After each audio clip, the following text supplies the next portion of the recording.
A cryptic broadcast shatters galactic silence. The signal, known only as the whisper of annihilation, repeats a single terrifying phrase across every channel. The most dangerous words in the galaxy, it states, are simply, "Watch this." This message pours from a derelict warship drifting at the edge of human space, a ghost from a long-dead empire. The transmission triggers panic and a desperate scramble, pulling Admiral Kael Vance and the crew of the UTS Vanguard into a mystery that could burn the fragile peace between 1,000 worlds. By the end of this, you will understand the terrifying truth behind a dead civilization's final warning. What doomed an advanced alien race, and why did they blame a simple human phrase? The answer lies buried in the silent wreck, and the clock is already ticking. What do you think the most dangerous words in the galaxy could possibly be? The Vanguard drifted closer, a speck of steel against the mountain of dark, alien alloy. Admiral Vance watched the silent dreadnought fill the main viewport, its surface scarred by micrometeorites but otherwise intact. It was a monument to a dead people, and it was broadcasting a warning in a dead language. All stations reported the same eerie quiet, no weapons charging, no shields flaring. Just that single, repeating whisper pouring into the void. Then the science station chimed with a new alert. Science Officer Lin's voice was tight with controlled awe. "Admiral, the external scans are complete. It is a tomb, sir, but one that is screaming. The power signature we are detecting from the core, it is not weaponry. It is a data storage matrix of impossible scale. Readings suggest a capacity that could hold the entire recorded history of a dozen species." Vance did not look away from the derelict.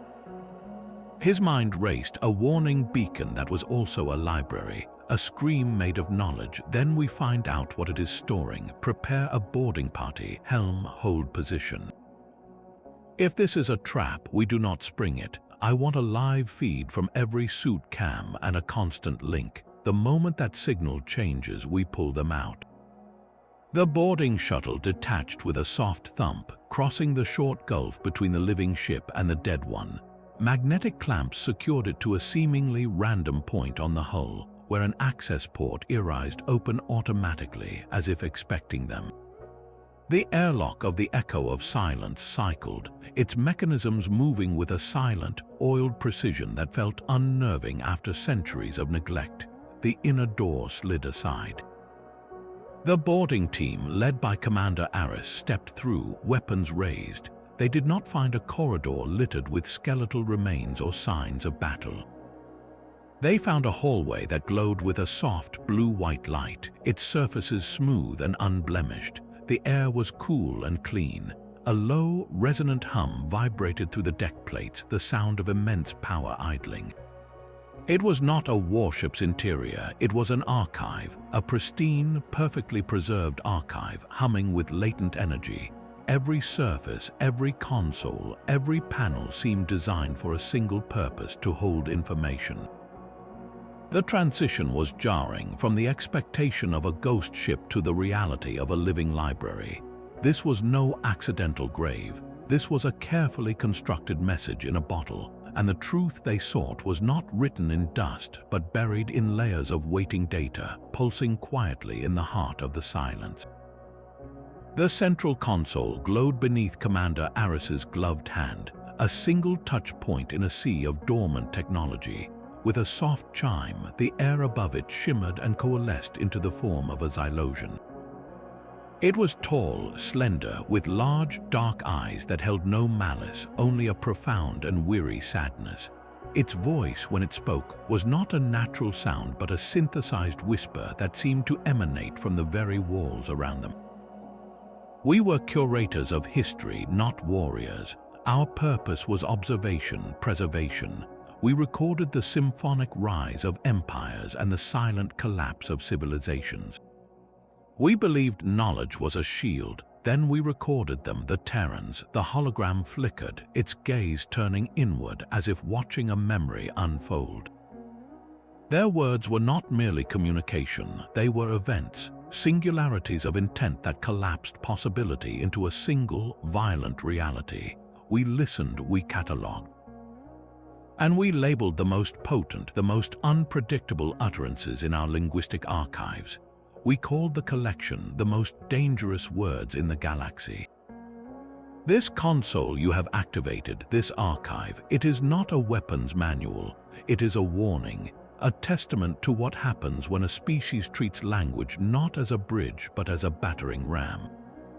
The image glitched violently. For a split second, the serene archivist was replaced by a stuttering barrage of chaos, a blur of human warships executing maneuvers that defied standard tactical algorithms. Close-ups of human faces, not in rage, but in a focused, almost joyful intensity, mouths open as they shouted phrases lost to the distortion. The images were brief, jarring, and utterly alien to the archive's sterile calm. Then the hologram dissolved into static just as a new, much more immediate sound tore through the comms. It was the blaring shriek of a proximity alarm from the Vanguard. Admiral Vance's voice cut through the noise, sharp and urgent. All teams abort. Multiple unidentified contacts just dropped out of slipstream right on top of us. They are not answering hails. Get back to the shuttle now. The archive's peaceful hum was suddenly drowned out by the pounding of boots on the deck as the boarding party turned and ran. The ghost of the archivist's warning now echoing against the very real and present danger closing in from the dark. Space itself seemed to tear apart as a jagged silhouette, the color of dried blood ripped into reality beside the Vanguard. Its hull was all sharp angles and exposed weapon barrels, a stark contrast to the derelict's smooth, silent form. This was the Fist of Grath, a Krall Empire battlecruiser, and it had been waiting in the dark. The main viewer flickered, resolving into the face of Overlord Vex. His features were a network of scar tissue and cold, reptilian eyes, Terran filth. His voice was a grating snarl, devoid of any attempt at diplomacy. "You have trespassed upon a Krall relic. Withdraw or be obliterated where you drift." On the bridge of the Vanguard, Admiral Vance stood perfectly still, his own expression unreadable. He knew the Krall mythos well. They claimed ancestral rights to any technology they could not immediately explain, a convenient excuse for galactic plunder. "This is a neutral derelict," Vance replied, his tone level but firm. "It predates your empire by millennia. The broadcast it emits concerns the safety of all species. It is not a trophy for your collection." A harsh, barking laugh echoed through the comms. "The dangerous words are a nursery tale," Vex spat, "a myth used to frighten children into obedience."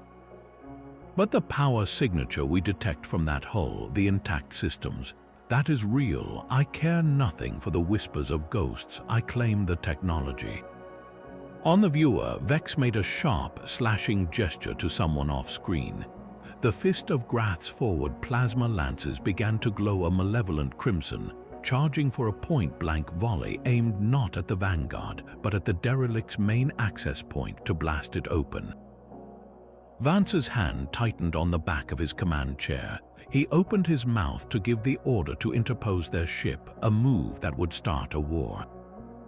But he never got the chance. Before a single Krall weapon could fire, the derelict reacted. The soft, blue-white glow emanating from its open access port flared into a blinding actinic white. A deep, resonant thrum, felt more than heard, vibrated through both ships, making deck plates shudder. Every console on the Vanguard's bridge lit up with a frantic new alert. "Admiral, the derelict's energy output is spiking exponentially," Science Officer Lin reported, her voice rising in disbelief.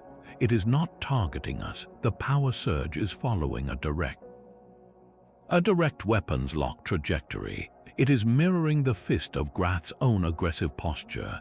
In the silent archive, the holographic console the boarding team had activated now displayed a single, flashing rune in a dozen different alien scripts. Below them, the low hum had become a deafening roar of awakening power. The echo of silence was no longer just an archive. It had assessed the threat, recognized the language of violence, and it was preparing an answer. The Krall had come for a relic, and they had just provoked a sentinel. The hum became a deafening roar as the very architecture of the echo of silence reconfigured itself. Bulkheads slammed down with a finality that echoed through the halls, sealing the boarding teams inside. A shimmering, translucent energy field crackled into existence across the main corridor, not to divide but to contain. Commander Aris and her Terrans found themselves trapped on one side of a large chamber. On the other, separated only by the humming barrier, were the Krall shock troopers who had stormed in behind them. Weapons were instantly raised, fingers on triggers, a standoff born of mutual panic. Before a single shot could be fired, the central console flared again. The archivist's form reappeared, but its serene sadness was gone, replaced by a stern, grim authority. Aggression triggers the final lesson, it intoned, its voice now carrying the weight of the ship itself. You seek to claim or to comprehend. One path leads to plunder, the other to preservation. To understand the danger of the words, you must witness them in their native context.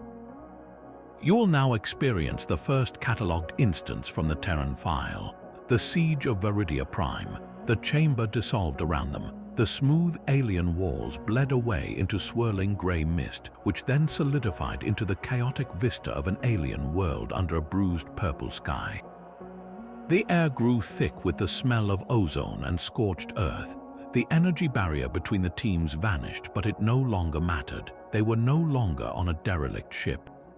They stood together in the middle of a war zone. To the Terrans, it was hauntingly familiar, the cacophony of distant artillery, the scream of atmospheric fighters, the tremors of impacting ordnance.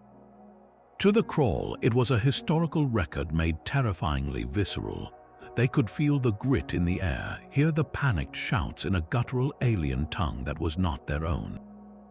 They were all spectators, forced to share the same nightmare. The simulation focused on a small unit of human soldiers, their armor outdated by modern standards, pinned down behind the shattered remnants of a crystalline fortification. A Krall warrior, clad in the older, more ornate battle plate of his ancestors, bellowed a challenge, raising a crackling energy maul for the killing blow.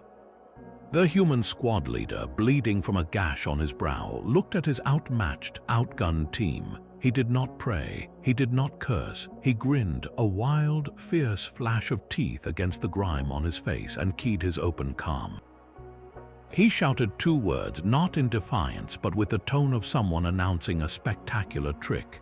The words were, "Watch this." The moment the phrase left his lips, the simulation seemed to stutter, reality itself bending to the command. The human soldier did not charge the Krall warrior. Instead, he spun and fired his rifle, not at the enemy, but at a fragile, glowing support pillar 20 meters away, a piece of the alien infrastructure everyone had been carefully avoiding.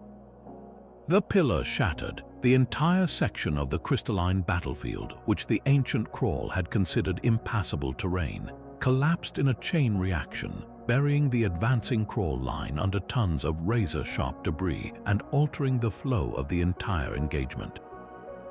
The human squad, forewarned by their leader's seemingly suicidal order, was already scrambling to the one safe route the collapse revealed. It was not an act of brute force. It was a violent, elegant redefinition of the battlefield, turning the environment itself into a weapon with a single, audacious phrase. The simulation froze, leaving the mixed team standing in the sudden, ringing silence of the archived memory, the ghost of those two words hanging in the air between them, now infinitely heavier than before. The frozen image of the collapsing crystal battlefield dissolved back into the sterile blue light of the archive chamber. A heavy silence pressed down on the mixed team of Terrans and Krall, the ghost of that first dangerous phrase still echoing in their mind. Before anyone could speak, the air around them shivered again. The archivist's voice returned, calm and inexorable. Catalogued instance 2, the phrase, "Hold my beer." Context: the siege of Veridia Prime, final hours. The walls bled away once more. This time, the simulation deposited them onto a high, shattered parapet. The air was thick with smoke and the acrid sting of plasma burns. Below them, a city of elegant spires burned under the violet viridian sky. The desperate, last-ditch defense was crumbling. Krall assault pods swarmed like metallic insects, and the relentless thud of heavy footfalls shook the very stones beneath their feet. Then they saw it, a monstrous Krall super-heavy tank, a landbreaker, grinding through the city's main boulevard.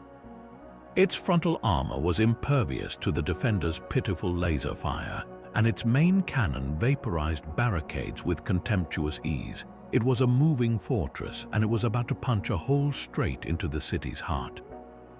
The simulation zoomed in on a small cluster of defenders. Among them was a Terran Marine, one arm hanging limp and useless, his armor scorched and cracked. He watched the landbreaker advance, its cannon swiveling toward their position.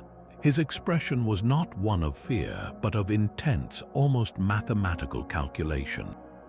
He turned to the alien soldier next to him, a hulking Viridian guardian whose crystalline skin was fractured with stress lines. The Marine didn't speak of honor or sacrifice. With a pained, bloody grin, he simply shoved his still-charging plasma rifle into the Guardian's hands. His voice, raspy but clear, cut through the din of battle. "Hold my beer." Then he was moving, not to a better defensive position, not to evacuate the wounded. He vaulted over the parapet, dropping into the chaos of the street below, and began to sprint. Directly toward the advancing landbreaker, from a pouch on his ruined armor, he produced a jumble of thermal grenades and power cells, his good hand working with a frantic, precise speed, twisting wires and bypassing safeties as he ran. Inside the simulation, the viewpoint shifted to the command pod of the landbreaker. The Krall overlord overseeing the assault watched the lone, sprinting figure on his tactical screen. His reptilian face contorted in pure, bewildered rage. What is he doing? The Terran's trajectory made no tactical sense. It was a direct charge into the kill zone of a dozen secondary guns. "It is suicide." He screamed the order to focus fire, but it was too late.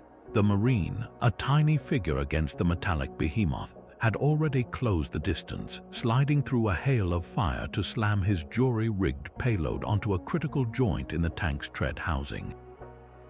The blast was not the world-ending detonation of a proper bomb. It was a focused, violent eruption of heat and shrapnel that severed the tank's locomotion in a shower of molten metal.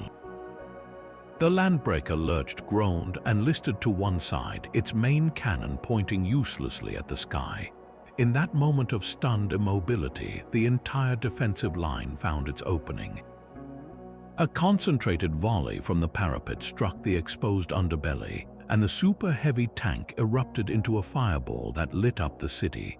The siege line was broken.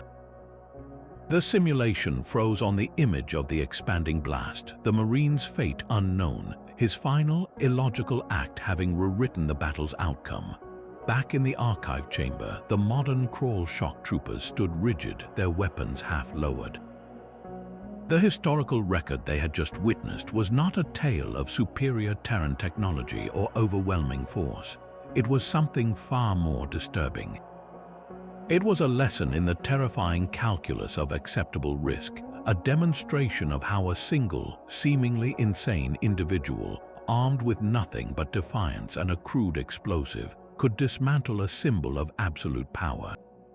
The phrase "hold my beer" was not a request, it was a declaration of temporary insanity with a strategically planned outcome. The silence now was different, charged with a dawning, uncomfortable understanding. The archivist had shown them that the most dangerous words were not commands to destroy, but invitations to watch the impossible be made real. The silence in the archive chamber was no longer empty, but thick with unspoken realizations. The modern Krall shock troopers stared at the space where the landbreaker had exploded, their rigid postures betraying a deep, ideological tremor. One of them, Commander Grack, a veteran whose scarred hide was a map of countless honorable engagements, turned his head slowly toward the sealed comm channel on his wrist, as if he could see his overlord through it. His voice was a low, gravelly whisper meant only for Vex Overlord, the simulation, their tactics. They are without honor, they are without sense, they make a joke of the battlefield itself.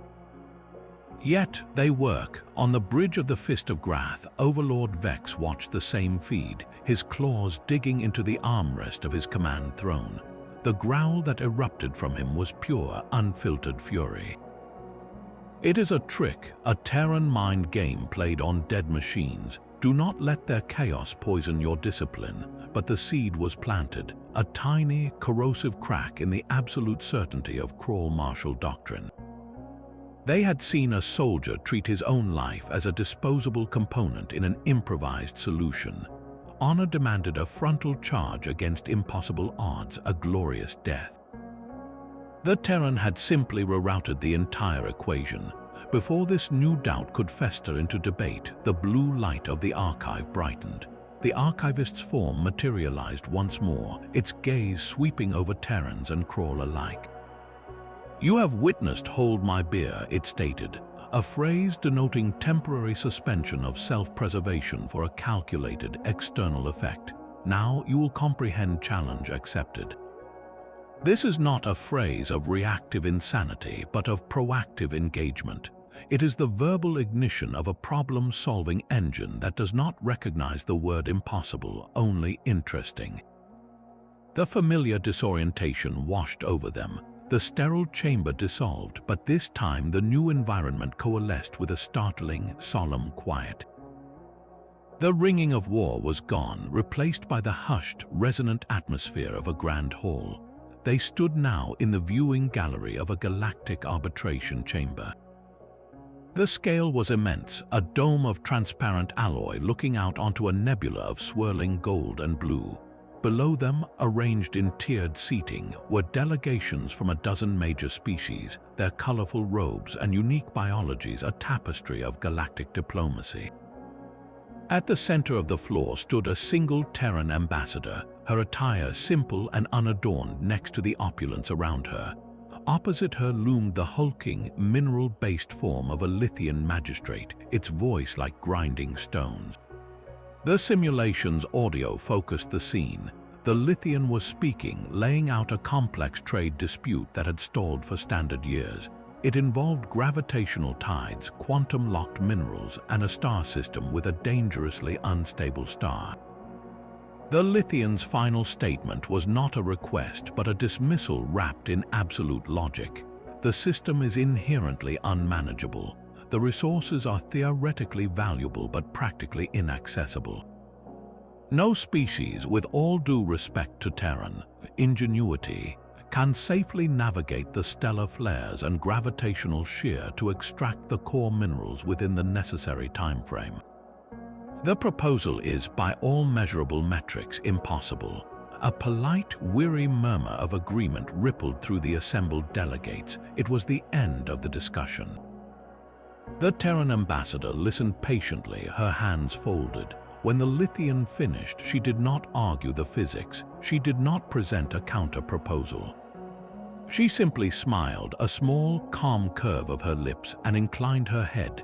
"Very well, magistrate. We understand the parameters." She paused, letting the silence hold for a single, weighty second.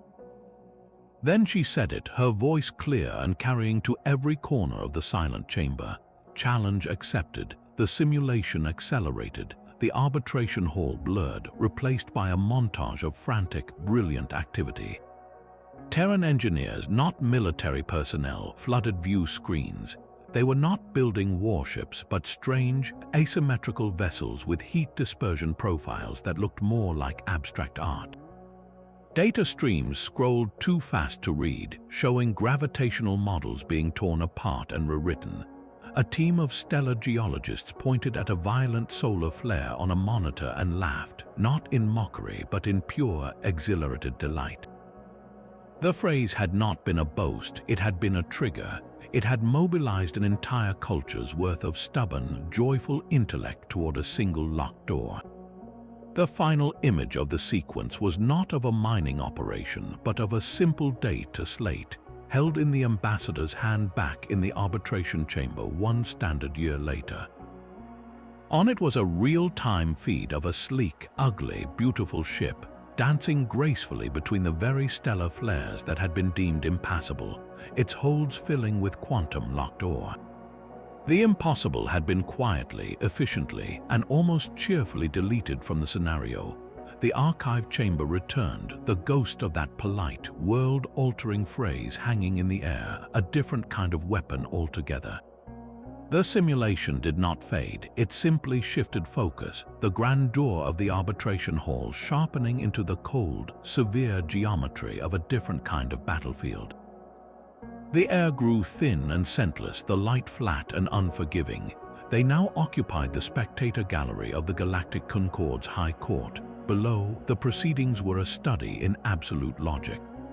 The Xylothi prosecutor was not a creature of flesh, but a floating crystalline lattice that pulsed with cold blue light, its voice a harmonic chime devoid of inflection. Its arguments unfolded like a perfect, inescapable mathematical proof. Each piece of evidence, each citation of interstellar law, clicked into place with devastating precision. The charge was the dissolution of the Terran protectorates, their removal from the Concorde for reckless destabilization of galactic sectors. The case, from any objective standpoint, was airtight.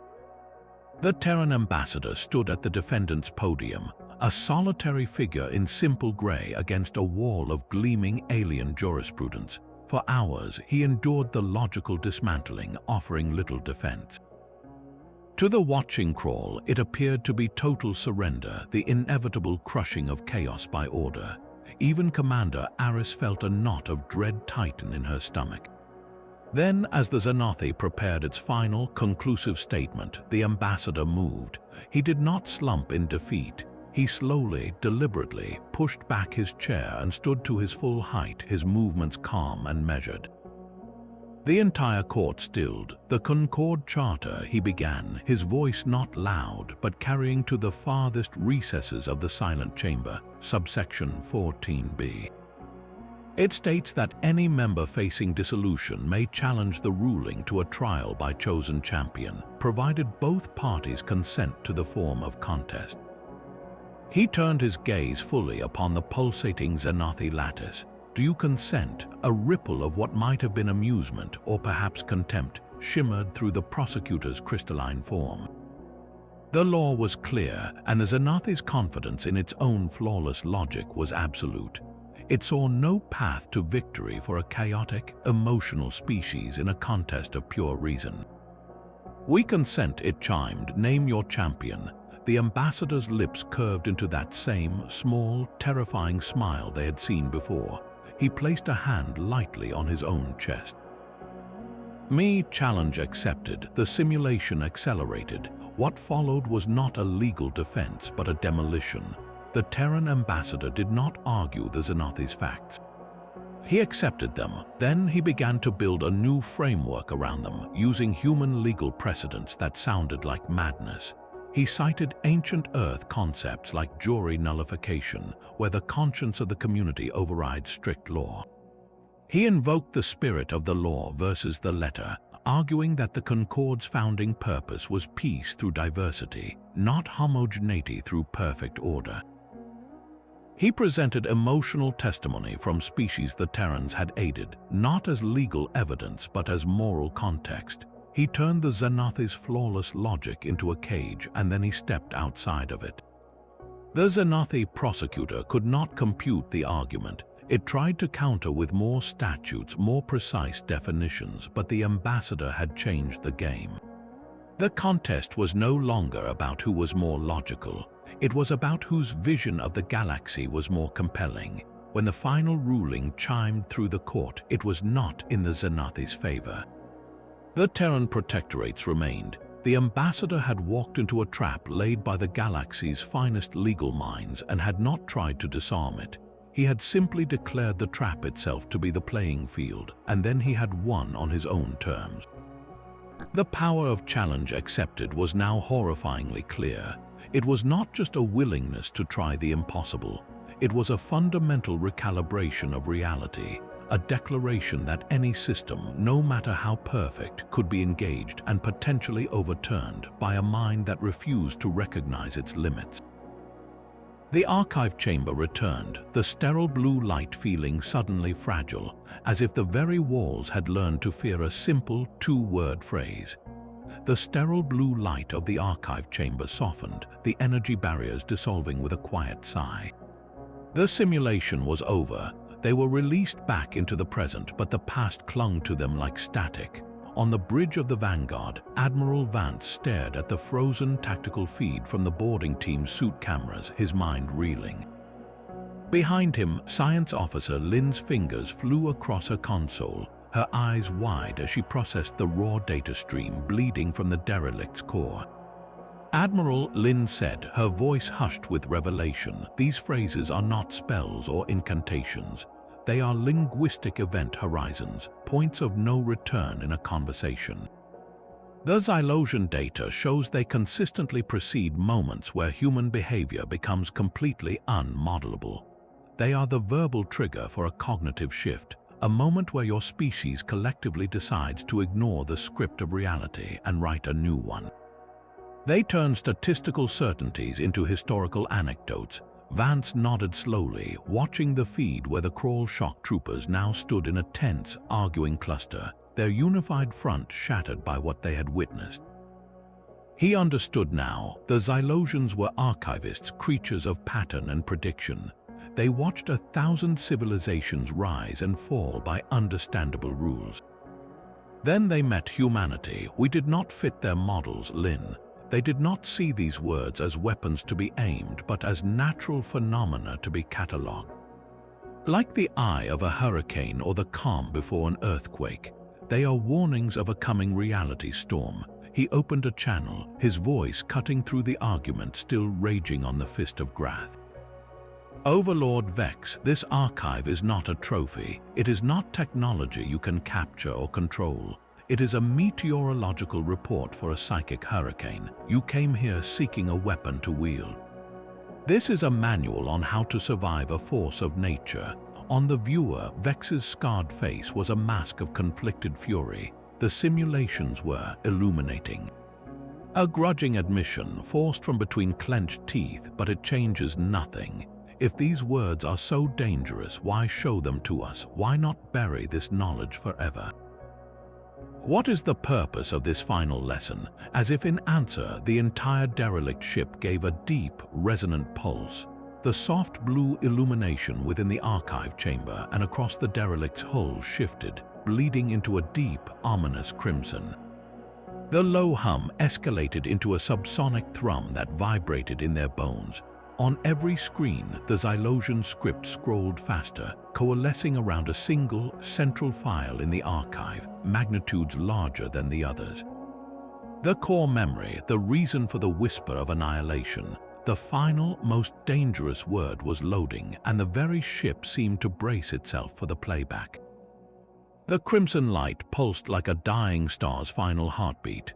The archivist's form flickered back into existence in the center of the chamber, its usual serene projection now fractured with static, its dark eyes pools of genuine, ancient grief. It did not look at the Terrans or the Krall. It looked through them into a memory that had scorched its very soul. The central console projected a single, massive file header, written in the now familiar Xylosian script. The translation scrolled below it, a cold, simple label, catalogued Instance 0. The extinction-level linguistic event. The phrase is, watch this, a cold dread deeper than any they had felt in the simulations settled over the room. This was not an example of human ingenuity or defiance. This was the source of the warning. The archivist's synthesized voice, when it came, was stripped of all authority, leaving only raw, unprocessed sorrow. We were curators. We believed understanding was control. When we finally pinpointed the linguistic source of the statistical chaos that was your species, we acted not as scholars but as frightened children. We captured one of you, a lone explorer drifting at the edge of our space. His name was Admiral Kael. The chamber walls dissolved one final time. The sterile archive was replaced by the clean, curved lines of a Xylosian laboratory. The light here was bright, clinical, and utterly devoid of warmth. In the center of the room, held in a gentle but unyielding stasis field, was a human man. He wore a simple explorer's jumpsuit, and his face was not marked by anger or fear, but by a profound and weary resignation. He had been there for a long, long time. Xylosian scientists, their forms shimmering like light reflected on water, moved around him. They spoke not with malice, but with a desperate, analytical hunger. Their questions filled the air, a torrent of precise, logical inquiry. What is the neurological trigger for the phrase? What is the quantum probability override mechanism? Define the parameters of your reality-altering subroutines. They were trying to debug him, to decompile a human soul into lines of understandable code. The holographic scene focused on Admiral Kael's face. He listened to the 1000th iteration of the same questions, his eyes hollow. He had tried to explain. He had tried to tell them about humor, about bravado, about the simple human need to share a moment of audacity. They had recorded his words and run them through analytical engines, searching for the hidden command structure.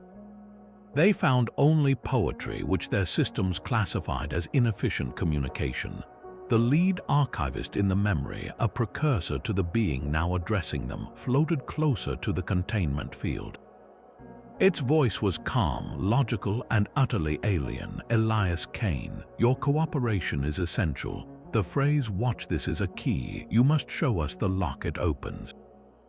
Demonstrate the mechanism. Kael looked at the being, and a slow, sad smile touched his lips. It was the smile of a man who has finally reached the end of a very long road. "You still don't get it," he said, his voice raspy from disuse. "There is no mechanism. It's not a key. It's a promise that the next thing you see will defy every single one of your elegant little models." The Xylosian archivist tilted its head, a gesture of pure confusion. "Then make the promise, show us the defiance, prove the anomaly." For the first time, a spark of the old, familiar fire lit in Kael's eyes. Not anger, something closer to pity. He took a deep breath, his gaze sweeping over the pristine lab, the brilliant, baffled scientists, the entire civilization that had built a cage of pure reason around a concept they could not fathom. He looked directly at the lead archivist, and he nodded, a single, decisive dip of his chin. "All right, you want to see the source. You want to understand the uncontainable variable. Fine." He straightened his shoulders as much as the field would allow. His voice, when he spoke next, was clear, calm, and carried a terrifying, final weight. He said the two words they had demanded, the two words they had studied and feared. But this time, the phrase was not a prelude to a clever trick or a battlefield gambit. It was a verdict. "Watch this." And in the memory, in that pristine lab, Admiral Kael closed his eyes and he stopped. He did not move, he did not speak. He did not trigger any device or utter a hidden code. He simply ceased to participate. He willed his own vibrant, chaotic, unpredictable human consciousness into a state of absolute, silent, and total non-compliance.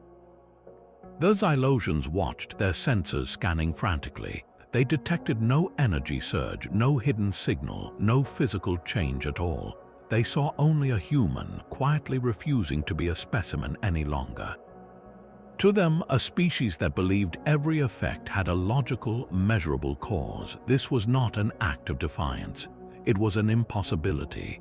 It was the utter, complete, and terrifying collapse of their predictive universe.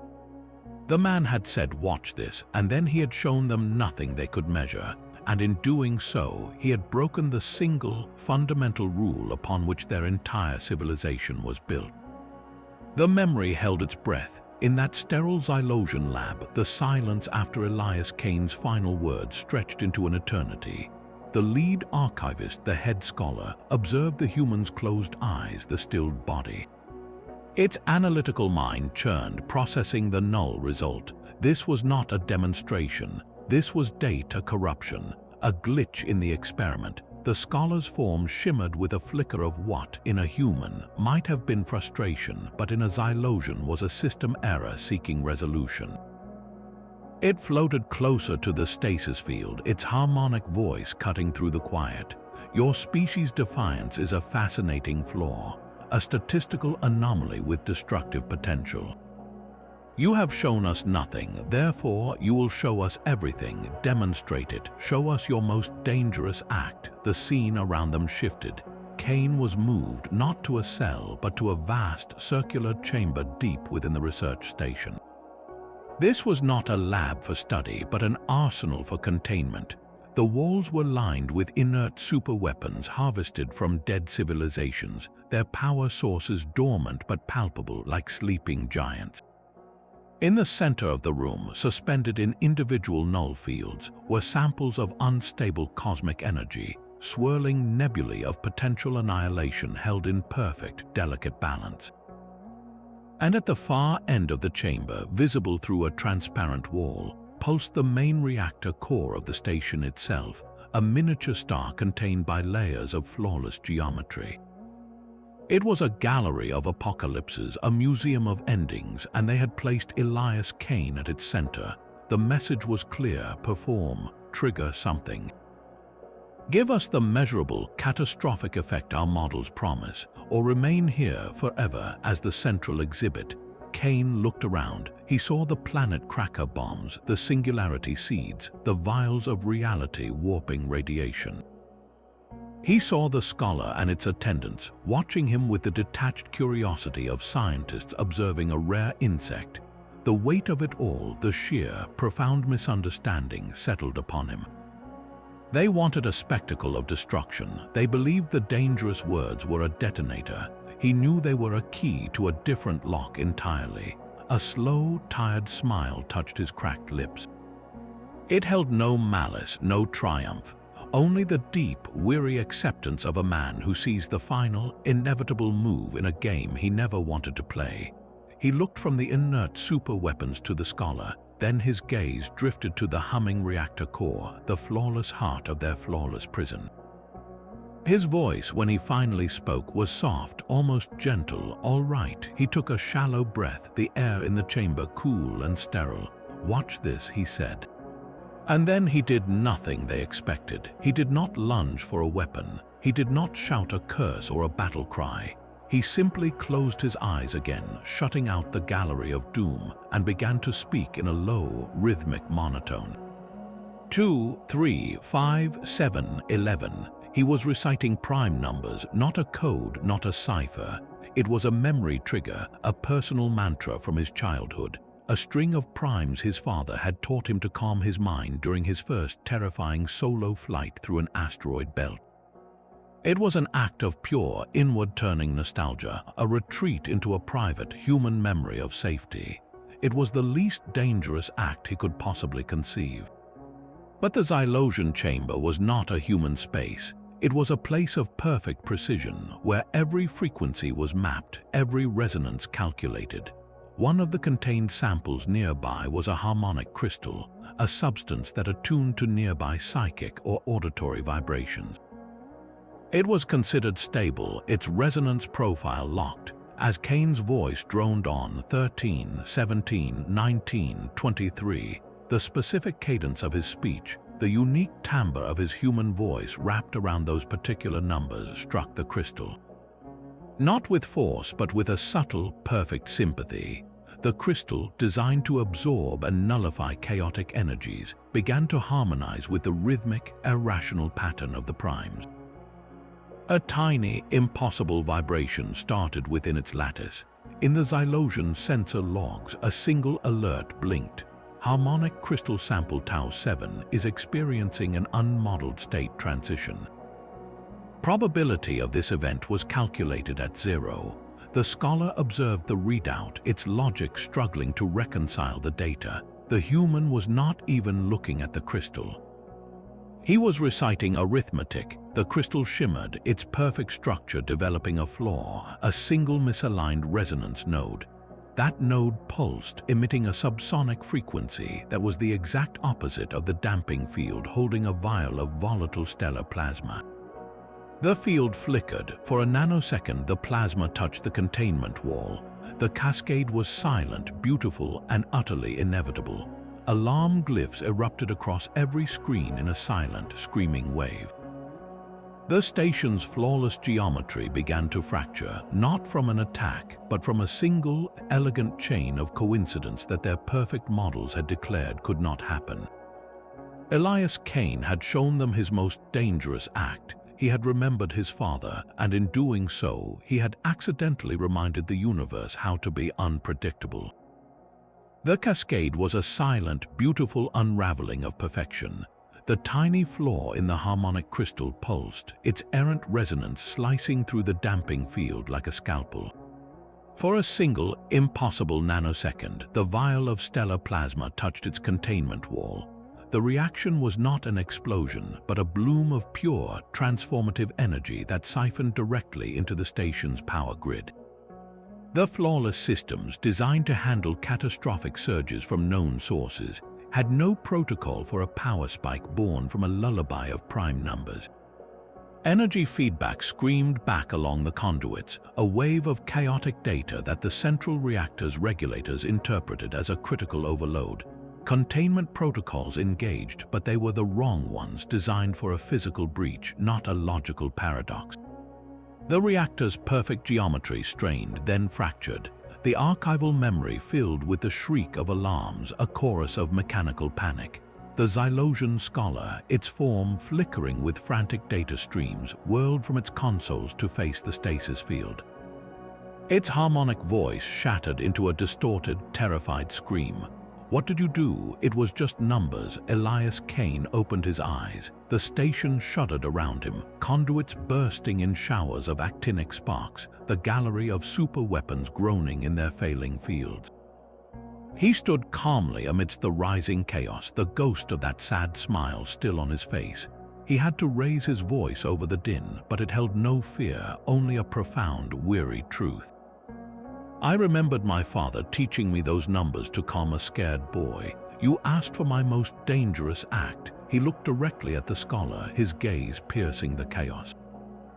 It's never the big gesture, it's the unintended consequence. The simulation did not show a fiery blast. It showed a wave of golden light, pure and silent, erupting from the reactor core. It washed through the station, not destroying matter, but unmaking order.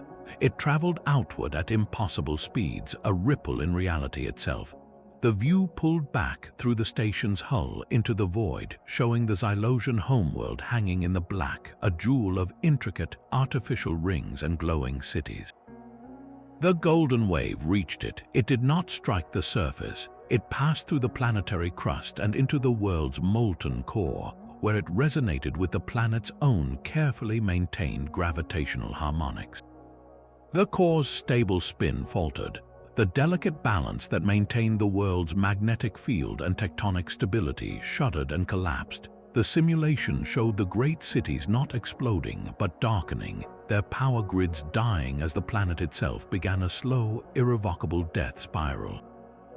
Their civilization was not conquered. It was orphaned by a universe that had just proven it could not be fully modeled, doomed by a single, unmeasurable moment of human memory. The final image burned itself into the minds of every viewer in the archive chamber. It was the whisper of annihilation itself, the derelict warship that now held them, hurtling away from the dying star of its home system, its last act to record the entire catastrophe and encode its final, desperate lesson into a repeating broadcast. The most dangerous words in the galaxy were not a weapon. They were a warning about the uncontainable nature of consciousness itself. The crimson light in the archive chamber faded, leaving behind a silence so profound it felt like a physical weight. The ghost of a dying world and a man reciting prime numbers hung in the air, a shared trauma imprinted on every mind present. The archivist's form flickered one last time, its voice now stripped of all simulation, reduced to the raw, final log entry of a dead civilization. We recorded, we analyzed, and we provoked. Our extinction was not caused by human malice, but by human nature interacting with our ignorance. The words are not the weapon. The weapon is the unfathomable, chaotic potential that lies dormant within humanity, which the words unlock. The holographic figure looked from the Terrans to the Krall, its dark eyes holding a plea that crossed the gulf of millennia. We built this archive not to give power, but to warn. Do not force a human to say, "Watch this." You cannot control what follows. The message ended. The archivist dissolved into motes of light that drifted upward and vanished. And with its passing, the entire derelict ship gave a deep, groaning shudder. The low hum that had underpinned everything ceased abruptly, replaced by the sharp, alarming crackle of failing systems.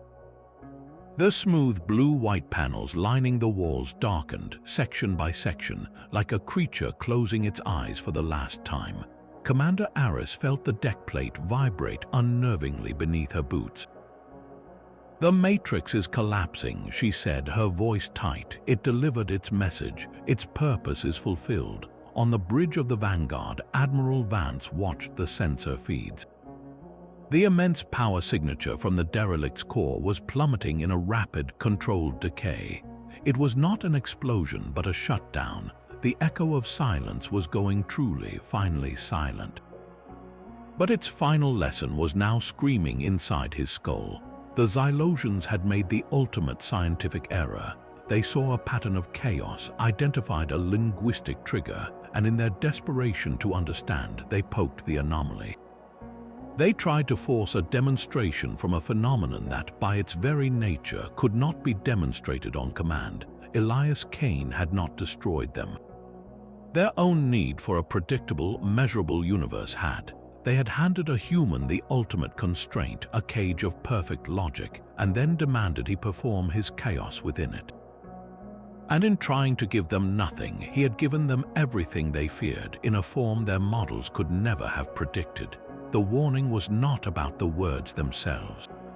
It was about the relationship. It was about what happens when absolute order tries to command pure potential. A new voice crackled over the calm, pulling Vance from his thoughts. It was Overlord Vex, but the fury was gone, replaced by a grinding, hollow tension. "Admiral, your assessment, the derelict dies." The Krall commander paused, the silence heavy with the weight of the simulations they had both witnessed. "Your species operates on a different calculus." Vance understood the unspoken question. Vex had come for a weapon to seize. He had found a mirror, and in it, he had seen the terrifying flaw in his own people's doctrine.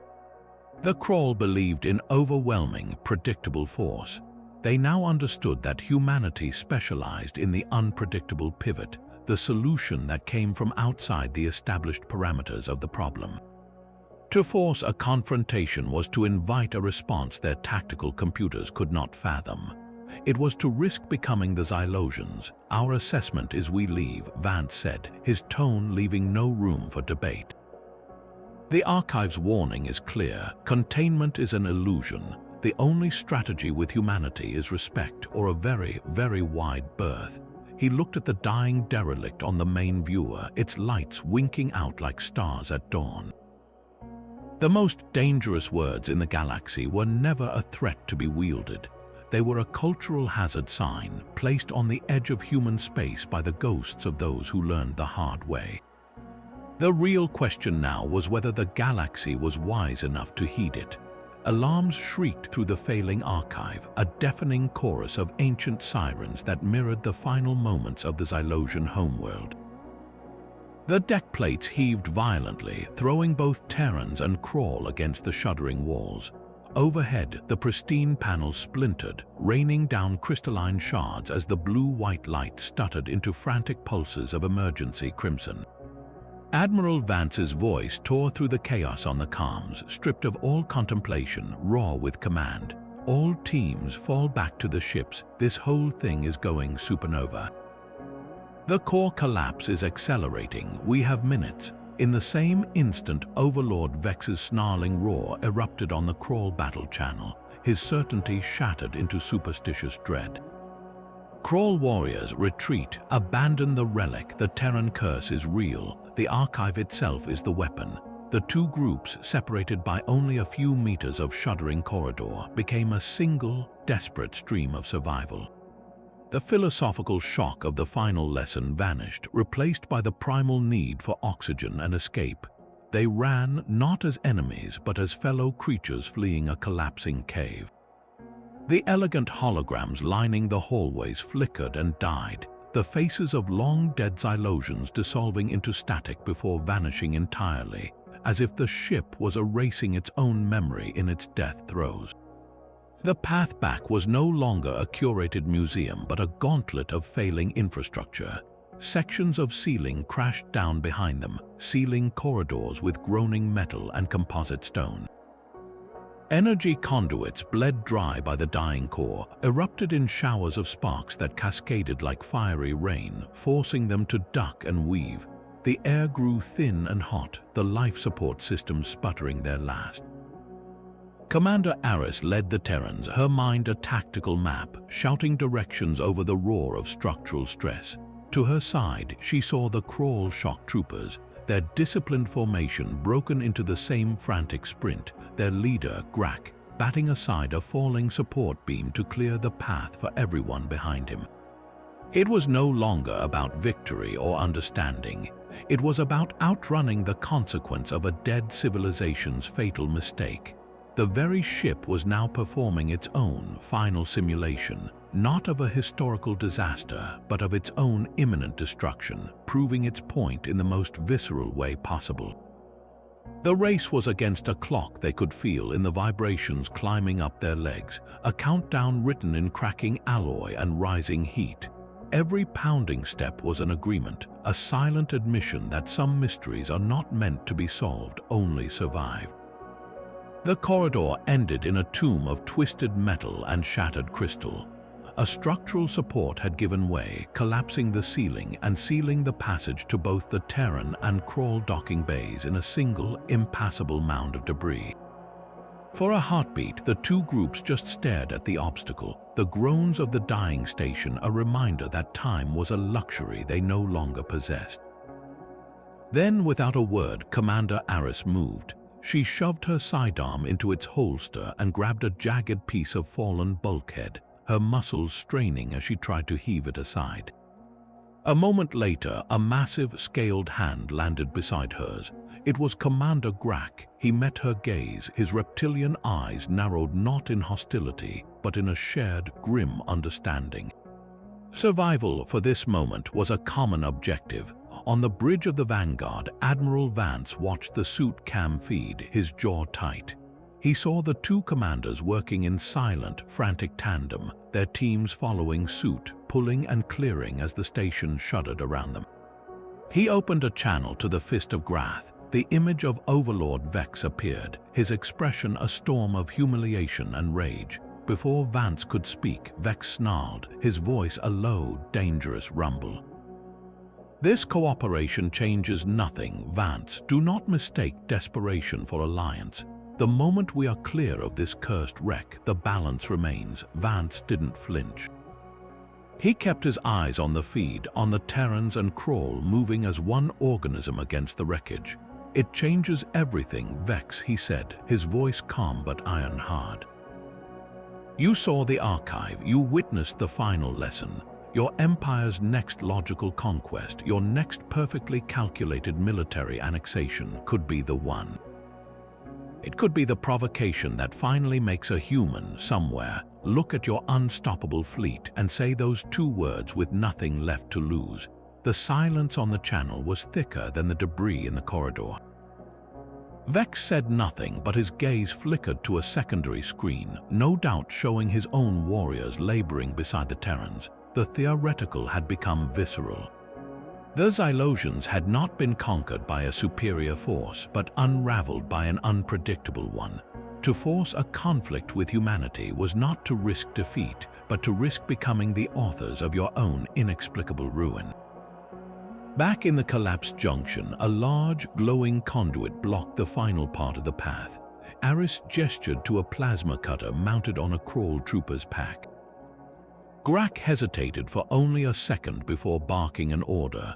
The trooper handed the tool to Aris, who passed it to the Terran engineer with the steadiest hands. The engineer and a Krall technician bent over the conduit together, their methods alien to each other, their goal identical. With a coordinated slice, the glowing hazard was severed and shoved aside, clearing the route. The two groups spilled through the opening, not merging, but flowing in parallel streams toward the separate airlocks of their waiting shuttles. No words of thanks were exchanged. No nods of respect, but the silence between them was different now, charged with a new and terrible knowledge. They had shared a nightmare, and then they had shared a path out of it. The galaxy, in that moment, felt both infinitely larger and dangerously small. The derelict's final groan seemed to echo a single, unanswerable question into the void they were about to re-enter. The airlock of the Terran shuttle hissed shut just as the corridor behind them ruptured in a scream of tearing metal. Through the viewport, Commander Aris watched the path they had just cleared vanish into a cloud of debris and venting atmosphere. On the opposite side of the mangled junction, the Krall docking bay was a scene of pure chaos. Their own shuttle was visible, engines flaring as it prepared for emergency departure, but the main bay door was frozen shut, a solid wall of alloy sealing the warriors inside with the dying station. Over the open comm channel, the voices clashed. Overlord Vex, already aboard the Fist of Grath, his image a study in cold, pragmatic fury, snarled the order. His own ship was pulling back, its thrusters glowing. Leave him, the derelict's core is critical. We must survive. Commander Grak and his team were on the wrong side of that door, pounding on the unyielding metal, their fate measured in seconds. Admiral Vance stood on the Vanguard's bridge, the two images side by side on his screen, the trapped Krall and the retreating Krall battleship. He saw the choice with perfect, terrible clarity. It was the same choice the Xylosians had faced, the choice between the logical, survivable path and the unpredictable, dangerous one. To save Grak was to risk his own ship and crew for an enemy. It was, by every tactical metric, insanity. Vance hesitated for only a second, his mind holding the final image of the Xylosian homeworld darkening. Then he leaned forward, his voice cutting through the noise like a blade. Science Officer Lin, override that door. Use the derelict's own decay signature, piggyback on the power surge. We are not leaving them to die in a Xylosian tomb. On the shuttle, Aris heard the order and understood. She slammed her hand on the console, holding their own craft steady against the buffeting shockwaves. In the bay, Grak looked up as a thin, high-pitched whine cut through the roar. The frozen door shuddered. A seam of actinic blue light appeared around its edge, the color of the archive's final warning. With a shriek of protesting hydraulics, the massive door jerked inward a single meter, then stuck. It was not an opening, it was a grimace. Grak did not need a second invitation. He roared a wordless command, and his warriors surged through the narrow gap, scrambling, shoving, diving into the Terran shuttle's open secondary hatch. The last Krall trooper tumbled inside as the overstressed door mechanisms finally gave way. With a sound like a mountain breaking, the door blew outward into space. The sudden, violent decompression of the entire bay acted like a colossal cannon. The Terran shuttle, with both crews now crammed into its hold, was violently ejected into the void, tumbling end over end away from the derelict as the last of the air blasted past them like a ghost's final breath. Behind them, the echo of silence fulfilled its name. It did not explode. It came apart in a slow, majestic unraveling, its structural skeleton glowing white-hot from within before fragmenting into a cloud of glittering, silent shrapnel that scattered into the eternal dark. The tomb had sealed itself, taking its last, terrible secret with it. Inside the tumbling shuttle, pressed against bulkheads in a tense, silent mix of Terran gray and Krall battle plate, The only sound was the heavy breathing of two enemy crews who had just escaped a shared grave. The galaxy outside the viewport was once again simply stars and silence, but nothing would ever look the same. The shuttle's violent tumble slowly stabilized under the Vanguard's tractor beam, pulling the crowded craft into the main hangar bay with a final heavy clunk. The bay doors sealed, and atmosphere flooded back in with a roar that drowned out the stunned silence inside. Terran and Krall warriors disentangled themselves, a tense, breathing mass of opposing uniforms now sharing the same air, the same narrow escape. No weapons were drawn, they simply stared at one another, the shared memory of collapsing corridors and a golden wave of light more immediate than any old hatred. On the bridge, Admiral Vance watched the hangar feed, then turned to the main viewer. The fist of Grath hung in the void, a jagged silhouette against the expanding debris field of the echo of silence. He opened a channel, the face of Overlord Vex resolved on the screen. The Krall commander's expression was a carefully constructed mask, but the usual snarl was absent, replaced by a cold, simmering calculation. His first words were not a threat, but a demand for an algorithm that had failed to compute. "You saved my warriors." Why? Vance met his gaze, his own face weary but clear. He understood the question's core. In Krall doctrine, saving an enemy's soldiers was a strategic error, a weakness to be exploited. It introduced an unpredictable variable, a debt that complicated the clean math of conquest. "Because the Archive's warning wasn't just for you," Vance said, his voice steady. "It was for us too. The Xylosians didn't perish because humanity attacked them. They fell because they tried to force a chaotic system into a predictable box.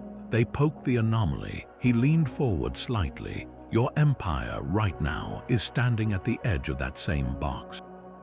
You see a chaotic, unpredictable species, and your doctrine tells you the logical move is to contain or crush it. That is the provocation. That is how you paint a target on the entire galaxy." Vex's reptilian eyes narrowed, but he did not interrupt. "We need to know when we're about to become the Xylosians," Vance continued. "When our own actions might force someone, somewhere, into a corner with nothing left to say but watch this. Saving your warriors wasn't mercy, it was a correction, a refusal to step onto that path. Stand down, Vex. Take this story back to your Overlord Council. Not as a tale of Terran weakness, but as a tactical report on a fundamental law of the universe. Some forces are not meant to be challenged, only acknowledged." The silence on the channel stretched, thick with the weight of shattered paradigms. On the viewer, Vance could see Vex's eyes flick to a secondary monitor, likely showing the feed from his own hangar, where his battle-hardened shock troopers were disembarking from a Terran shuttle, alive because of a perceived enemy's illogical choice. The very foundation of Krall's strategy, that all actions were ultimately predictable expressions of power or fear, had just been proven incomplete. The most dangerous variable wasn't Terran technology, but Terran causality. After a long, heavy pause, Vex gave a single, sharp nod, a gesture of decision, not defeat. His voice, when it came, was a low, grating rumble, stripped of its earlier fury, leaving only a cold, new respect for a different kind of power. "We withdraw." He paused, his gaze locking with Vance's one final time, delivering not a threat, but a statement of a changed reality. "But know this, Vance, the Krall will be watching. Not for a moment of weakness, but for the signs, for the words." Without another sound, the transmission cut. On the main viewer, the fist of Grath's thrusters glowed a deep crimson. It turned with a deliberate, almost solemn grace, presenting its armored flank to the Vanguard for a moment before its warp drives engaged. Space itself seemed to flinch as the battlecruiser ripped into the dimensional stream, leaving behind a fading distortion and the Vanguard alone, adrift in the quiet graveyard of a lesson learned too late. The silence after the fist of Grath's departure felt heavier than the void itself. Admiral Vance watched the debris field slowly drift, a glittering monument to a civilization that had catalogued its own doom. Before he could give the order to depart, a new, urgent chime broke the quiet. Science Officer Lin's voice held a tremor of awe. Admiral, the derelict. Its final energy spike is not just a collapse, it is a transmission, a compressed data packet repeating on a tight beam. It is targeting us specifically. Vance turned from the viewer. Explain. It is sending the archive, sir, Lin said, her fingers flying across her console as streams of encrypted data began flooding the Vanguard's banks. The entire record, the linguistic catalogues, the sensor logs of the human interactions, the final moments of their homeworld, everything. This is not a random system failure. This is a deliberate last act. The archivists are ensuring their warning is not lost with their ship. A cold understanding settled in Vance's gut. The Xylosians had not just built a tomb. They had built a messenger, and in its final second of existence, it had chosen a recipient. It had chosen the species at the heart of its warning. Download it, he ordered, his voice low and firm. Every single byte, secure it in the deepest isolated core we have, then get us to a safe distance. Now, on the main screen, the shattered remnants of the echo of silence began to glow from within. The pieces of dark alloy were no longer just debris. They were embers heating to a brilliant, painful white. The energy reading from the core spiked in a vertical line on the sensor display, a silent scream climbing toward an inevitable peak. The data transfer was a torrent. It was not just facts and figures. The packet contained the emotional resonance of the archives, the despair of the scholars, the weary resignation of Elias Kane. It was history, psychology, and obituary woven into one. The Vanguard's computers whined under the load, but they held, drinking in the last testament of a dead race as the source prepared to vanish forever. Then the core reached critical mass. There was no sound in the vacuum, but the main viewer compensated, translating the event into a visceral experience. The glowing shards of the derelict did not explode outward. They flashed once with a light so pure and intense it seemed to bleach the color from the stars around it.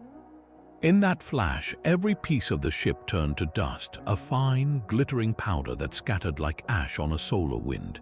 In an instant, the mountain of alien alloy, the silent library, the tomb of the Xylosians was gone.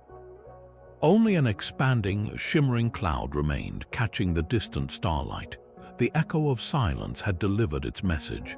And then, with the absolute finality of a period at the end of a sentence, it had erased itself.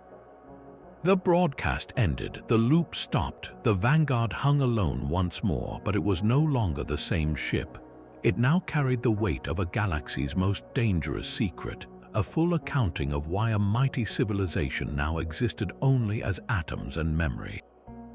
The silence that followed was not empty. It was full of ghosts and data, and a question that now lived in the ship's very bones. What do you do with a warning this vast once you are the one holding it? The secure briefing room aboard the Vanguard felt colder than the void outside. Admiral Vance, Commander Aris, and Science Officer Lin sat before a holographic star chart, but their eyes were fixed on the torrent of data streaming from the isolated core. It was the Xylosian archive, fully decrypted and laid bare. The sheer volume was staggering, a galaxy's worth of near misses and historical turning points, all orbiting a single, terrifying linguistic phenomenon. Lin's voice was quiet, almost reverent as she scrolled through the categorized files. The archive contains thousands of documented instances, Admiral.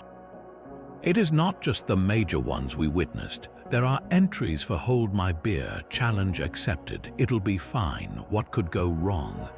Each one a recorded historical pivot point where human action defied all predictive models and altered outcomes on a local or regional scale. She paused, her finger hovering over a single, pulsing file icon, marked in the Xylosian's universal symbol for terminal hazard. The Watch This Event with Elias Kane is the only one in the entire database categorized as a Class 10 existential cascade. It was the proof of concept that broke their civilization. Vance leaned back, the weight of it pressing down on him. He looked from the massive catalogue of human unpredictability to the star chart, where the blinking markers of 100 known species, including the Krall Empire, glowed in the dark. His conclusion was a grim whisper: so we are not just carrying a warning, we are sitting on a universe of documented triggers, and every other species with any intelligence network now knows the echo of silence broadcast its final data packet to us. The dynamic of the entire galaxy has just shifted beneath our feet. The threat was no longer a derelict ship or a Krall battlecruiser, it was knowledge itself. Humanity had just been handed its own psychological blueprint, a map of its own chaotic potential, and that map was now a prize others would seek to own, to control, or to fear. The most dangerous words were no longer just something a human might say. They were a strategic commodity, and the Vanguard had just become the galaxy's most valuable and vulnerable library. Peace was no longer a matter of treaties, but of perpetual, fragile restraint. The isolated core containing the Xylosian archive hummed with a terrible gravity. Admiral Vance stood before it, his reflection a ghost in the dark console glass. Commander Aris stood beside him, her arms crossed, the tension in her shoulders visible even in the low light. "Sir, with all due respect," her voice was low and urgent, "this data is a strategic nightmare. If we broadcast this, even a redacted version, it will make us a target. Every species in the Concord will see a catalogue of our potential for chaos. They will fear us more than ever. They will see a weapon they cannot understand, and they will try to dismantle it." Vance did not look away from the console. He saw the logic in her fear. Secrecy was the instinctive choice, the safe choice. It was what any rational command structure would order. He saw the path it created, a slow, paranoid arms race of espionage and preemptive strikes, a galaxy forever trying to crack the code of human unpredictability. He saw the Xylosian scholar floating before Elias Kane, demanding a demonstration. "Secrecy made the Xylosians curious," Vance said, his voice calm and final. "It made us a fascinating, terrifying anomaly. They prodded the bear because they could not see the teeth, only the potential for teeth. They needed to map the danger." His gaze finally shifted to Aris. "Transparency might be the only deterrent. We do not give them a mystery to solve. We give them a solved equation with the answer written in the ashes of a dead world. We show them the warning label on the box. The command was given. The Vanguard's most powerful transmitter array powered up, aligning with the tight beam relay network of the galactic Concord. The data packet was immense, but it was not the full, raw archive. Vance's team had worked through the night, redacting the technical specifics, the weapon schematics, the precise psychological profiles. What remained was the narrative, the story of the Xylosians' fall. The recordings of the simulations, the siege of Viridia Prime, the arbitration challenge, the courtroom gambit. And the final, unedited log of the extinction event from the first prime number to the golden wave.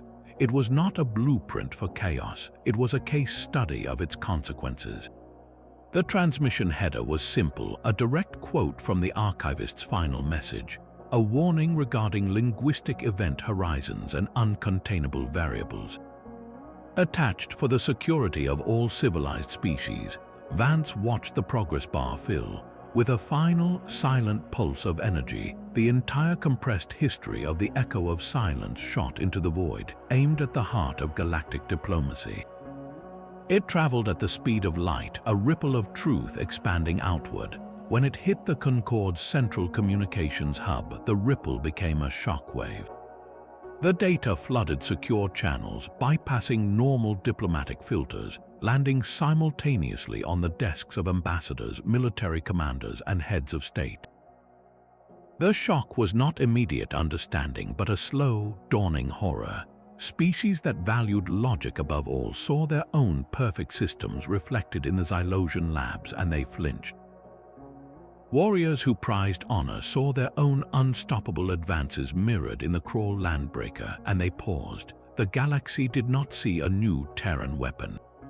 It saw a mirror held up to its own potential for catastrophic error. The fear that rippled back was not the fear of conquest, but the fear of accidentally becoming the architect of your own oblivion. In council chambers across civilized space, a single, terrible question now hung in the air, changing every calculation, altering every long-term strategy. What happens if we push them to say the words? The emergency summit of the Galactic Concord was held not in a grand hall, but in a sterile, secure orbital platform, a place chosen for its lack of history and its abundance of containment fields. Admiral Vance stood at the Terran delegation's podium, the weight of the star system on his shoulders. The air in the vast chamber was thick with a silence that felt less like respect and more like the quiet before a detonation. He could feel the stares from the tiered seating, a mosaic of alien forms representing 100 species, all united by a single, transmitted file and the terror it contained. The Xylothi delegate was the first to break the silence. Its crystalline form pulsed with a cold, analytical light, its harmonic voice devoid of the emotion its words carried. Admiral Vance of Terra, the data packet from the vessel you designate the Echo of Silence has been verified. Your species possesses a unique, unpredictable, and now thoroughly documented destructive capacity. This capacity operates outside all known models of conflict and escalation. It is a systemic risk. Therefore, for the safety and stability of the Concord, humanity must submit to a new framework of oversight. Its facets glinted, reflecting the harsh chamber lights. A council of behavioral analysts will be formed. Your strategic decisions, your cultural developments will require review and pre-approval. You must be brought into a predictable model. The demand hung in the air, a logical conclusion drawn from a galaxy's worth of fear. It was the Xylosian solution all over again, but on a galactic scale. Contain the anomaly, study it, control it. Vance let the silence stretch for a moment, feeling the pressure of 1,000 eyes. Then he stepped forward from behind the podium, making himself smaller, more human against the scale of their fear. He did not raise his voice, he did not cite statutes, he simply began to speak, his words clear and measured, aimed not at the Xylothi crystal, but at every being in the room. We do not possess a capacity, we embody a condition, the condition of a species that, when faced with a wall, will not always try to go through it, over it, or around it. Sometimes we will check to see if the wall itself is load-bearing. The archive you all now possess is not a trophy of our power, it is a mirror for your choices. He paused, letting the analogy settle. The Xylosians were not destroyed by a human weapon. They were unraveled by their own insatiable need to force a paradox into a spreadsheet. They backed a conscious being into a logical corner and demanded it perform its chaos on command. The dangerous words you fear are not a first resort. They are a last one. They are spoken when every other door is sealed, when the choice is between extinction and rewriting the rules of the room. He looked directly at the Xylothi delegate, his gaze steady. You speak of oversight, of bringing us into a predictable model, but the core lesson of the archive is that the moment you believe you have a predictive model for humanity is the moment you are most vulnerable. Your proposed council would not be containing a threat. It would be constructing the very corner the Xylosians built. You would be monitoring for the words, and in doing so, you would make them inevitable. The chamber was utterly still. Vance took a final breath, his statement dropping into the silence like a stone into a dark pool. Humanity submits to the oversight of history. To the judgment of consequence, our lesson to you and to ourselves is simple. Do not back us into that corner. Do not make silence the only option left. The path to safety is not in controlling the unpredictable, but in never creating the conditions that force it to appear. He did not wait for a rebuttal.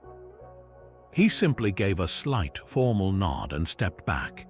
His words did not echo in the acoustically perfect chamber, but they seemed to vibrate in the minds of every delegate, a new and uncomfortable equation replacing their old fears.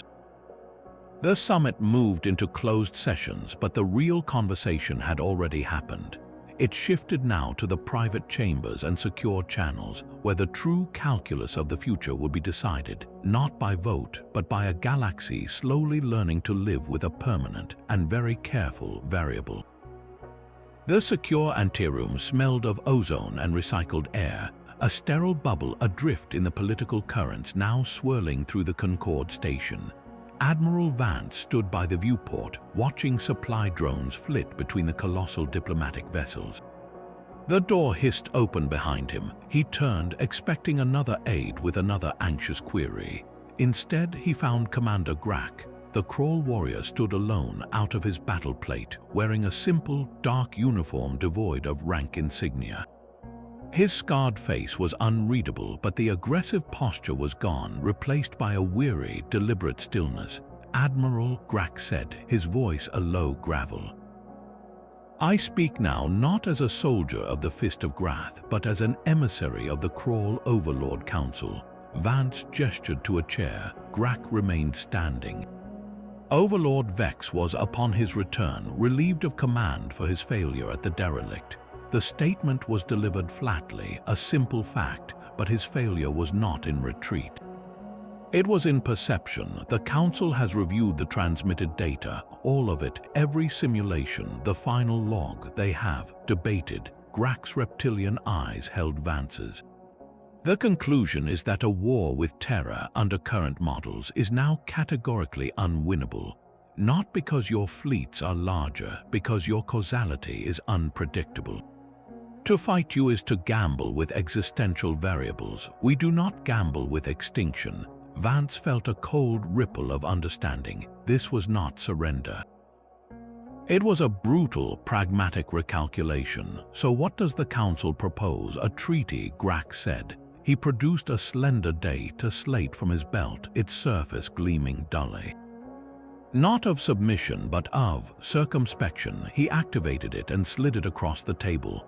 The text was in both Krall battleglyphs and standard. It was startlingly brief. A mutual non-provocation pact. The terms were starkly simple. Neither polity would engage in military, economic, or diplomatic actions specifically designed to corner, humiliate, or back the other into a position of total strategic desperation. In essence, a pact to avoid creating the conditions that historically elicited a "watch this response." It was not a peace treaty, it was a safety protocol. Vance scanned the document, his mind racing. It was the most cynical and intelligent document he had ever seen. It acknowledged the danger not by trying to cage it, but by agreeing to never poke it. "They aren't promising friendship," Vance observed quietly. "They are promising to avoid a specific type of mistake." "Precisely," Grak rumbled. "Friendship is unstable. Mutual deterrence based on predictable retaliation is a game you Terrans redefine with every generation. This is simpler. We agree to respect the event horizon. We will not be the Xylosians." The silence in the room was absolute. Vance picked up the stylus attached to the slate. He felt the weight of history in his hand, not the history of battles, but of a civilization learning to read a warning label. With a firm stroke, he signed his name beside the provisional seal of the Terran protectorates. He handed the slate back, agreed. Sometimes the most dangerous thing in the galaxy is a silent understanding. Grak took the slate, gave a single, sharp nod that was neither bow nor salute, but an acknowledgement of a new and fragile reality. He turned and left without another word. The pact was not celebrated, it was not broadcast, it was filed in the deepest archives of both governments, a single, sober line drawn in the sand of history. It marked the first time a galactic power had chosen not to challenge humanity, but to consciously step back from the brink, not out of fear of what humanity would do, but out of respect for what they might accidentally become. The starship Vanguard slid into Earth orbit not as a conqueror returning, but as a messenger bearing a silent, terrible gift. The Terran assembly hall was a cavern of polished stone and holographic light, filled with the most powerful minds of humanity, all waiting for a report that had already shaken the galaxy. Admiral Vance stood at the central podium, the weight of the archive a palpable pressure in the air. He did not show them simulations of alien wars or dying stars. He spoke of a mirror. "We cannot unknow this," Vance said, his voice carrying through the silent chamber without amplification.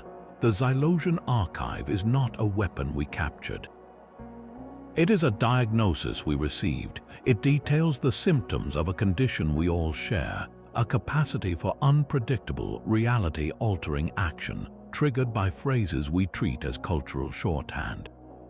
He let that hang for a moment, watching the faces of politicians, generals, and diplomats. They looked back, some skeptical, some fearful, all aware that the rules had changed. "Our greatest danger now is ignorance within our own ranks," he continued, leaning forward. "We must mandate awareness, not as a secret, not as a classified threat assessment, but as a core component of our education. Every starship captain, every frontier diplomat, every deep space explorer needs to understand the literal, historical weight of our own cultural idioms. Hold my beer is not just a joke among friends. In a high-stakes galactic context, it is a formal declaration of impending, unpredictable action. Challenge accepted is not mere bravado. It is the verbal ignition of a problem-solving engine that does not recognize the word impossible." "And watch this," he paused, the memory of the golden wave flickering behind his eyes. "That is the final warning before a causality cascade. These are not just words. They are event horizons." A murmur rippled through the assembly. A senior senator from the Martian colony stood, her expression stern. "Admiral, are you suggesting we police our own language?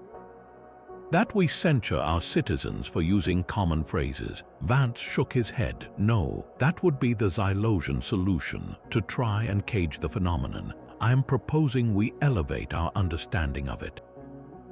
We must recognize that these phrases are tools of immense power, and with that power comes responsibility. Our new first directive for every human who steps beyond our atmosphere must be this: be mindful of the words that change reality." The debate that followed was fierce, spanning hours. Some argued it was an overreaction, a surrender to alien fear. Others saw it as the only logical path to prevent humanity from becoming its own worst enemy, from accidentally provoking a conflict that could only end in galactic ruin.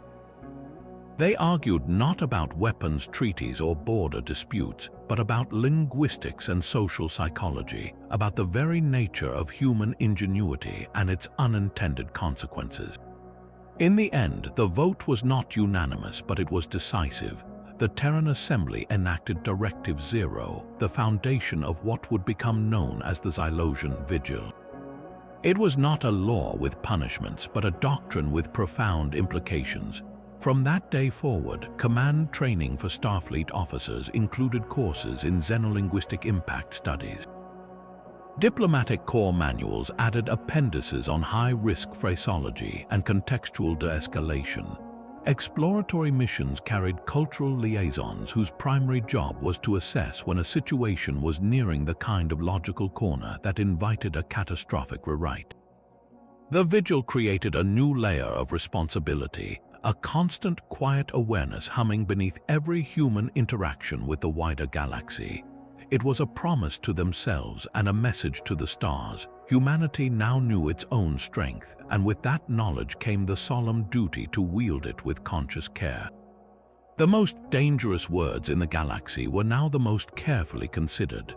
The archive held one last secret, buried in the temporal metadata of its own distress call. For weeks, Science Officer Lin had sifted through the mountain of data, not for strategy, but for a single, haunting answer.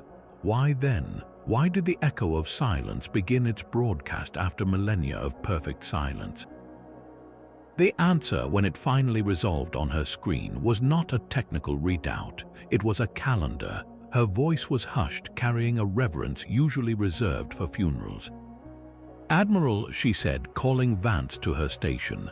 The whisper of annihilation signal was not triggered by time or random system decay. It was not set off by our arrival or the Kralls. It was activated by a specific celestial clock. She pointed to the data stream where complex Xylosian astrometric notations were being translated, a stellar alignment. A precise conjunction of 3 pulsars as seen from the derelict's original position near their homeworld. This alignment occurs only once every standard galactic year. And the date it was programmed to awaken on. She looked up, her eyes wide with the gravity of it. It is the exact anniversary of the Xylosian extinction event. The day their world went dark, Vance stared at the symbols, feeling a chill that had nothing to do with the ship's climate control. The archive was a tomb with an alarm clock set to ring on the worst day of its history. But it gets more specific, Lynn continued, her fingers tracing a secondary command line. The broadcast parameters were not just broadcast everywhere. They contained a targeting protocol. Upon activation, it was to scan the surrounding sectors and identify the single most militarily powerful species within range. Not the most peaceful, not the most scholarly, the most powerful, and then it was to beam the entire warning directly to them. She met his gaze, the implication settling between them like a stone. "It chose us, Admiral. On the anniversary of their own annihilation, their last automated act was to find the galaxy's next rising power, the species most likely to walk their same path, and hand them the evidence of their mistake." Vance turned away from the console, walking slowly to the viewport. The stars outside were cold and distant, unmoved by the profound sorrow encoded in the light. "So the last Xylosian thought," he said, his voice barely above a whisper, "was not of vengeance or regret. It was an act of curation, to archive their own failure and ensure it was delivered to those who needed the lesson most. A final, desperate entry in the galactic record. He saw it then not as a weapon but as a message in a bottle thrown into a tidal wave, addressed to the next ship it might crush." The Xylosians had died believing in the power of knowledge, even if that knowledge had come too late to save them. Their legacy was not a curse but a cautionary tale, timed to the stars themselves, hoping against hope that the next civilization would be wise enough to read it. The UTS Vanguard drifted on the quiet border, a silent sentinel over a grave of glittering dust. Admiral Vance stood on the bridge, the starfield before him unchanged, yet the universe behind his eyes felt fundamentally rewired. The silence out here was no longer empty, it was listening. It was a galaxy holding its breath, mindful of the punctuation. The soft chime of the bridge door announced Science Officer Lynn's arrival. She came to stand beside him, her gaze also fixed on the serene void where a mountain of alien alloy had once floated. "The Concorde is quiet," she observed, her voice low.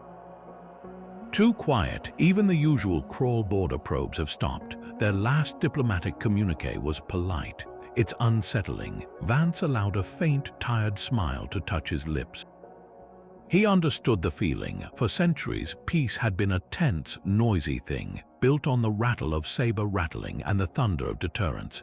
This new quiet was built on something far more fragile and profound. "They are not afraid of our guns, Lynn," he said softly. "They are afraid of our grammar. They read the archive, they saw the equation. Provocation plus desperation equals a variable their supercomputers cannot solve. They've decided that the only winning move is not to play that particular game." He turned from the viewport, looking at the faces of his crew, each now carrying the weight of the vigil. "And maybe, for the first time, we are too. That's the real change. That's how we keep the peace, not by having the biggest fleet, but by understanding the weight of our own words. By recognizing the corner before we paint ourselves into it." Lynn nodded slowly, the truth of it settling in. The Xylosian vigil wasn't just a directive for the galaxy, it was a mirror for humanity. Their greatest strength was also their most volatile liability, and knowing that was the first, essential step toward stewardship. It made every captain, every diplomat, every engineer a guardian of a different kind of threshold. Vance took one last look at the debris field, now just another anonymous scatter of cosmic dust. The echo of silence had delivered its message and erased itself. Their duty now was to ensure its warning did not fade. He moved back to his command chair, the decision feeling both heavy and right. "Helm," he said, his voice clear and calm in the quiet bridge. "Set a course for home, maintain vigilance protocols. Let's go keep the most dangerous words in the galaxy unspoken." The stars on the viewer stretched into the familiar streaks of slipstream, the Vanguard turning away from the grave of one civilization and toward the living, breathing, carefully hopeful future of another. The silence that followed was not the quiet of emptiness, but the profound stillness of a lesson learned. Across 1,000 star systems, the transmitted data from the Vanguard settled into the collective consciousness of the galaxy, not as a threat but as a shared inoculation. The Concorde did not erupt in celebration or panic. Instead, a slow, sober recalibration began. Military strategists quietly archived plans for preemptive strikes against human colonies, not out of newfound affection, but because the risk-reward analysis had been permanently altered. To attack humanity was no longer to invite a predictable counterattack. It was to roll dice with universal entropy. Diplomats began to phrase their proposals with a new, cautious precision, avoiding the kind of absolute, cornering ultimatums that the archive so vividly portrayed as catastrophic triggers. The Krall Non-Provocation Pact became a template, a starkly logical agreement to respect a psychological event horizon.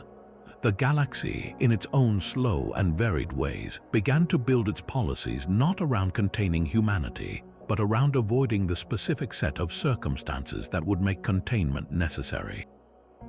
In this strange, silent accord, humanity's greatest power was revealed to have nothing to do with the size of its fleets or the reach of its technology.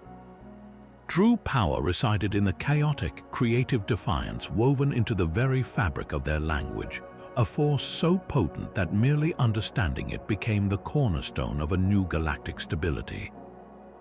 The most dangerous words were never a sword to be swung. They were a fence erected with the ashes of the Xylosians, marking a boundary every wise civilization now chose to see and not cross. Admiral Vance's broadcast did not bring universal peace. It fostered something more fragile and more real, a universal understanding. It was a cold peace born not from trust, but from a mutually assured intellectual respect. It was a galaxy agreeing, one cautious policy at a time, to never become the arrogant curators in the lab, to never back the unpredictable variable into a logical corner. This understanding was woven from the shared memory of a single, catastrophic mistake, a ghost story now told in every command center and diplomatic hall. The echo of silence had finally been heard. Aboard the UTS Vanguard, the mood was somber, the victory feeling less like a triumph and more like a solemn oath.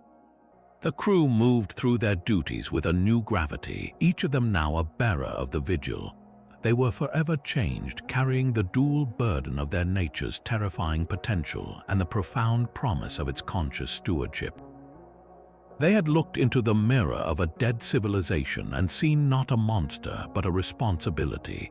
As the ship's warp drive engaged, folding space and stretching the stars into luminous threads, the silent grave of the Xylosians fell far behind. Yet its lesson traveled with them, etched into their protocols and their minds. They were heading home, but they were returning to a different universe, one that now watched them with a wary, educated eye. And as the Vanguard vanished into the starlight, one could almost feel the silent, ancient cosmos itself holding its breath, its infinite darkness whispering the only eternal warning it had ever needed to give, a lesson written in stardust and remembered in prime numbers.